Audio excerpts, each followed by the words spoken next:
Hello, Internet. Welcome to the Microbear Gourmet, which is what I'm calling this. I was going to call it the Microwave Gourmet, and then I realized that that was a thing that existed. Not in YouTube format, but in it's a book by, and God help me, I don't remember her name. But I'm like, well, that's going to instantly run up against copyright issues, so we're the Microbear Gourmet. Because I am a polar bear, for those of you who don't know, which will probably be all of you. Um, so, basically, the deal with this show is, if you heard the screaming children in the background, had nothing to do with it. I live in an apartment complex. 0 out of 10, don't recommend apartment complexes. But, the whole idea of this show is I'm going to be reviewing microwavable food, just microwavable food, and maybe some fast food here and there. I'm not 100% on whether I'm gonna do fast food or not, but the main thing is gonna be just like microwavables, which I figure like at least it's kind of there are food review shows, hundreds of them, probably thousands of them, and I'm sure somebody somewhere is doing microwave food, but whatever. Like, this is what I eat. It's kind of all that I eat. I rarely have anything that doesn't come out of the microwave just because I'm really lazy. I don't want to spend like 2 hours in the kitchen cooking a meal I'm gonna eat in 20 minutes and then be like, well, that was delicious, and I could have been, playing video games for 2 hours because, again, very lazy. But so that's the show, and I'm gonna kind of keep on like a 0 to 10 rating system. 0 being like unspeakable, and 10 being fantastic. Which I doubt either of like any food is ever gonna hit either of those marks, because that's a pretty like 0 has to be like I can't, probably like I can't swallow it, like I'd actually throw up, and I don't imagine, like, unless it's like cooked improperly or something like that, I can't imagine any microwave food ever being like that bad. And 10, of course, would be like the best, like one of the best things I'd ever eaten. And like I will buy it on a regular basis, and think it's fantastic, etc., etc. Which, again, microwave food like is good. At least it tastes good. It's not good for you most of the time, sodium wise at least. But I think it's tasty. But I doubt it's ever. Oh, and that's my cat. Let me introduce you to my cat, because she's going to probably be my co-host on a lot of these. Come here, cat. Excuse me. Come here, cat. Oh, come here, you. This is my cat. This is Dancer, and she's 16 years old, and she has a fuzzy face, which is in this vicinity, if you couldn't tell. Let me just, excuse me, cat. She's like, nope, I'm going to sit down right here. Okay, so, since she's going to try and eat the product, I had better go ahead and start reviewing it. It's a bank. Let me see if I can do this without looking at the box. Let's see how good my memory is this morning. It is a Banquet meat pie.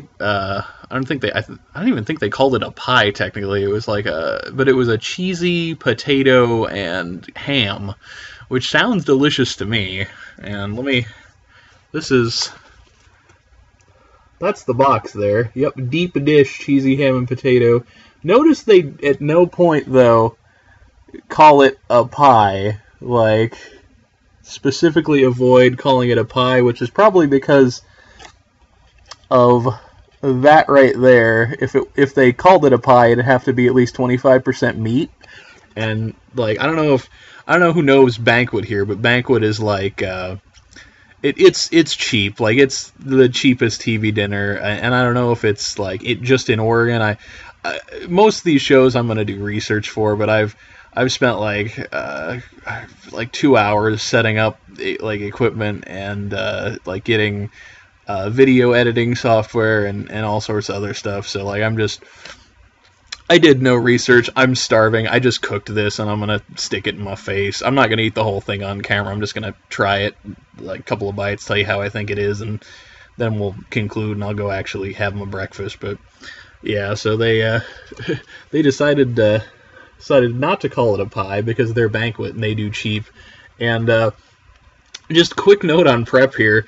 They tell you to, yeah, there you go. They tell you to cut a slit in the crust of the pie, which actually is not that easy, considering it is a like frozen block when you actually go to do that. And I mean, I managed somehow. I didn't think I managed because I looked at it, I'm like, that doesn't look good at all, but I put it in there anyway, and because I'm like, well, if I try to get through there any harder, I'm going to stab through and put a hole in something.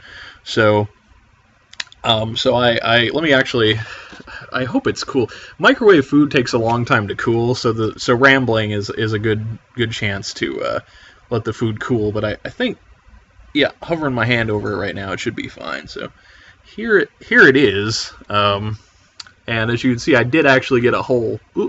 Did actually get a hole cut in that, and it looks just like a pot pie. It's not very big. It's maybe like 65% the size of like a good like frozen dinner pot pie, which Marie Callender I think does some pretty fantastic frozen pot pies, which I'll do on here at some point. But so let me get to the point of the show then, and go ahead and eat some of this. It smells like crust is what it smells like, so let me get actually a bite of the crust here.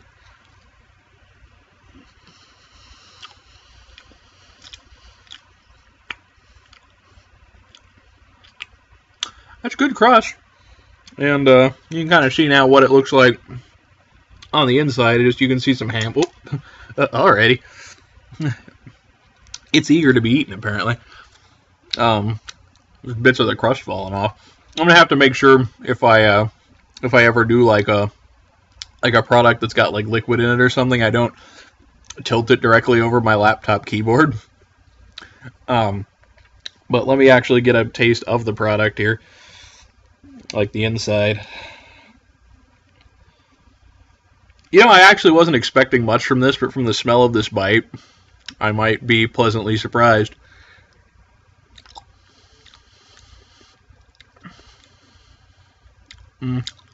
Not that pleasantly. It's okay. It's not. Yeah, it's all right. So, all right. Again, 0 awful, 10 fantastic, 5 average product. This is about like a 4. Not quite as low. Like it, I think it would have to offend me a little bit more to get like a 3, because it's perfectly adequate taste wise. Like but it's nothing. It's a little bland, but I'll eat it. I'll enjoy it well enough. It's just it's kind of like, it's a little small. This is 400 calories worth of food, which I don't know if like that little food is worth 400 calories, which I don't obviously trying to watch my waistline here, but like another thing, like I got that at the Dollar Tree. That get you that box bag again. I got this fella at the Dollar Tree, so it was, you can do that. You can do that calculus in your head there. So it was $1, which for a microwavable pot pie is not bad at all. So, it gets bumped up for price. It gets bumped up for tasting, especially for a banquet dinner. Fine. Like, it's not great. It's not bad. But, it's a 4. It's passable. So, so this is my actual breakfast, and I'm going to go ahead and eat the rest of it. But thank you for joining me for this inaugural episode of the Microbear Gourmet, and I hope I will see at least a couple of you back for episode 2, which I don't know what it's going to be yet. I'm literally just going to reach my hand into the freezer and pull something out, and that will be lunch and episode 2 in like 4 or 5 hours. So I'll see you guys then.